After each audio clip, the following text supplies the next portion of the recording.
আমার রান্নাঘরে তোমাদের সবাইকে স্বাগত জানাই। আমি এখন করব রুই মাছের ঝোল। একদম খুব সিম্পল রান্না আর খুব তাড়াতাড়ি হয়। আর শীতের রাতে এই ধরনের রান্না মানে খুবই জমে যায় গরম গরম ভাতের সাথে। তো আমার আমার এই ভিডিওটা সম্পূর্ণ দেখো তোমরা, আশা করছি ভালো লাগবে। আর ভালো লাগলে লাইক, শেয়ার আর সাবস্ক্রাইব অবশ্যই করে দেবে। তো আমি এখন এটার জন্য এখানে নিয়েছি পেঁয়াজ কুচি, এখানে এরকম আলু কেটে নিয়েছি, তোমরা বড় আলুকেও কেটে নিতে পারো। আমি এরকম ছোট আলু নিয়েছি, তার সঙ্গে দুটো মাছ আছে এখানে ভাজা করব। আর তার সঙ্গে আছে এখানে লঙ্কা বাটা, শুকনো লঙ্কা বাটা আর শুকনো লঙ্কার গুঁড়া, আর সঙ্গে থাকবে লবণ আর তেল। এই দিয়ে আমি এখন রান্নাটা করব।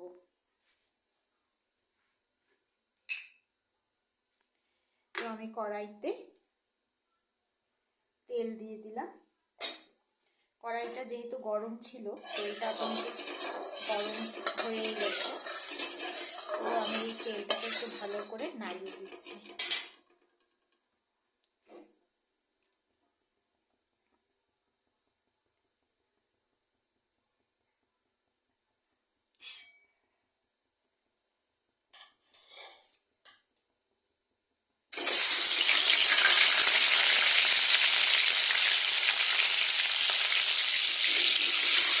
মাছের মধ্যে হালকা করে হলুদ লবণ মাখিয়ে নিয়েছিলাম। আমি হলুদটা দেবো না এই রান্নাটাতে। এখানে যতক্ষণ একটু হলুদ মাছে যেহেতু একটু হলুদ মাখাতে হয়, সেই জন্য হলুদও হালকা হলুদ আমি মাখিয়েছি। তা আমি মাছটাকে আগে ভেজে নেব। আমার মাছ ভাজা হয়ে গেছে। মাছটাকে আমি একটু কড়া করে ভাজা করে নিয়েছি। তো এখন একটু ঝাল ঝাল করবো, তো লঙ্কা বাটা টাটা দিয়ে, সেই জন্য মাছটাকে একটু কড়া করলে বেশি ভালো।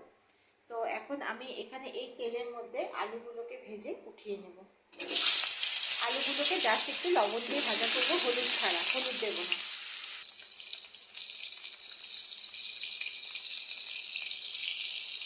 একটু লবণ দিয়ে আলুগুলোকে ভাজা করে নেব। মাছের মতো তো কড়া ভাজা করবো না, একটু জাস্ট লালচে করে ভেজে নেব।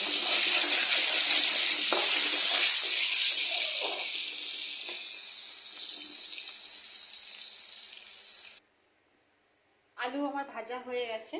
এখন এই তেলের মধ্যে আমি যতখানি পেঁয়াজ কেটেছিলাম তার অর্ধেকটা আমি নেব, এতটা মতো নেব, নিয়ে আমি একটু দিয়ে দেবো।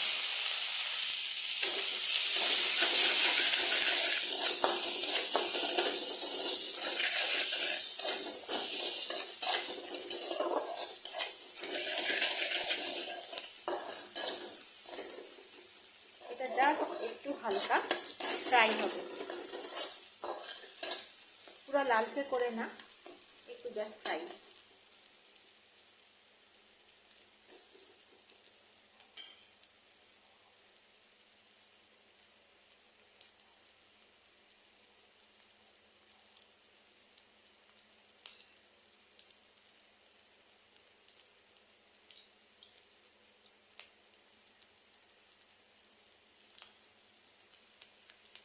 এটা হয়ে গেছে ফ্রাই। এই ভাজাটাকে এভাবে উঠিয়ে নেব।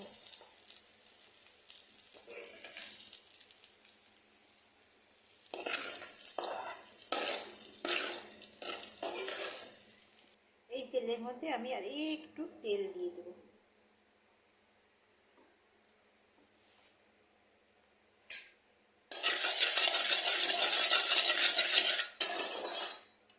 গরম হয়ে গেছে তেলটা অলরেডি। বাকি পেঁয়াজগুলোকে আমি ছেড়ে দেবো।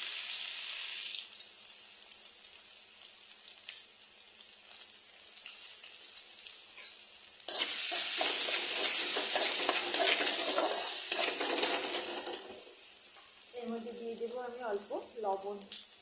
লবণটা দিলে পেঁয়াজটা একটু তাড়াতাড়ি গুলে যাবে।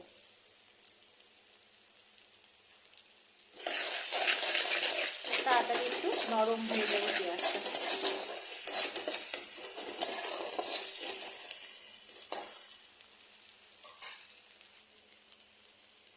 আমার এই পেঁয়াজ ভাজাটা হয়ে গেছে। এখন আমি এটার মধ্যে দিয়ে দেবো লঙ্কা বাটা।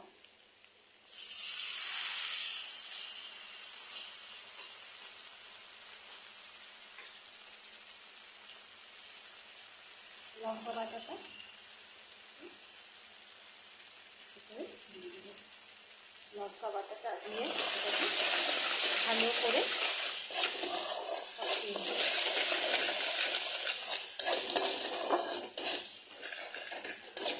এটা কষাতে কষাতে আমি এখানে দিয়ে দেবো এই লঙ্কার গুঁড়া।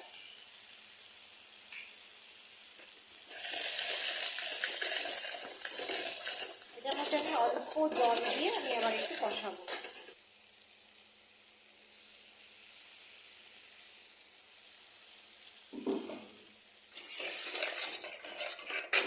গ্যাসটাকে একটু বাড়িয়ে দিয়ে এটাকে ভালো করে কষিয়ে নেব।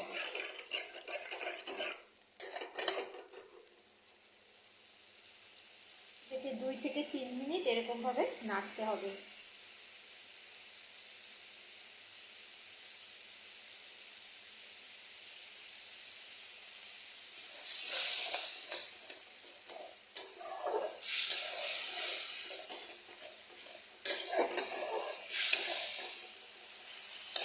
এটা আমার কষানো হয়ে গেছে। এই 3 মিনিট মতো আমি ভালো করে এটাকে কষিয়ে নিয়েছি। তলায় যাতে একদম না লাগে, তলায় একটু লেগে গেলে পুরো খেতে বাজে হয়ে যাবে। এখন এটার মধ্যে আমি এই ভাজা করে রাখা আলুগুলো দিয়ে দেবো। আলুর সাথে এটাকে ভালো করে কষাবো। গ্যাসটাকে মিডিয়ামে করে দেবো।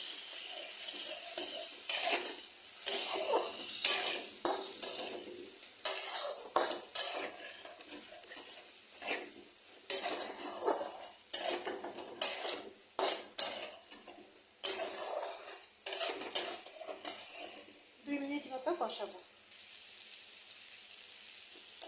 2 মিনিট কষানো হয়ে গেছে। দেখো জলটাও শুকিয়ে গেছে মোটামুটি। এখন এটার মধ্যে আমি একটু গরম জল দিয়ে দিই, পরিমাণ মতো, যেরকম ঝোল হয় সেই পরিমাণ মতো জল দিয়ে দিই।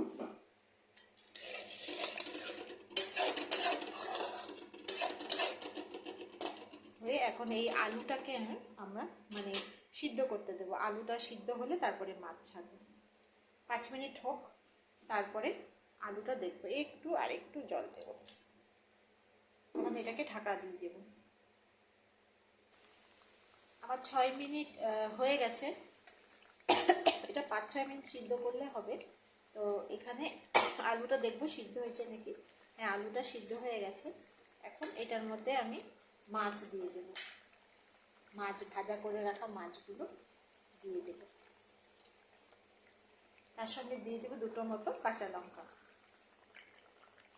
দিয়ে দেবো 2টো কাঁচা লঙ্কা। এটাকে একটু উল্টে পাল্টে দেবো মাছটাকে। দিয়ে আরও 3-4 মিনিট এটাকে ফুটতে দেবো।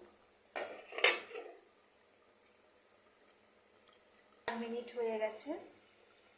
আমি দেখবো ঝোলটা অনেকটা শুকিয়ে এসেছে। এখন এটার মধ্যে আগের থেকে ভেজে রাখা পেঁয়াজ কুচিটা উপর দিয়ে ছড়িয়ে দেবো। এটা ছড়িয়ে এর সঙ্গে ভালো করে মিশিয়ে দেবো ঝোলটার সাথে। ধরে আরেকটু এটাকে ফুটিয়ে আরেকটু শুকাবো ঝোলটা। 3 মিনিট দেখি এটা কতক্ষণ কি হলো।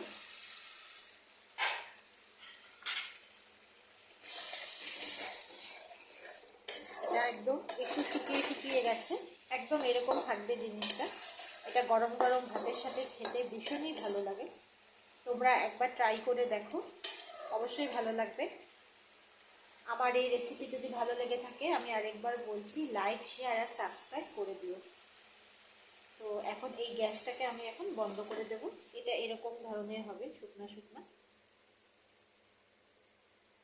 তো আজকে রেসিপি ভালো লাগলে অবশ্যই আমাকে কমেন্টে জানাবে কেমন লাগলো। ভালো খারাপ সব কিছুই জানাবে। তোমাদের কমেন্টে আশায় থাকবো। তোমরা সবাই ভালো থেকো। আজকের জন্য জয় হিন্দ।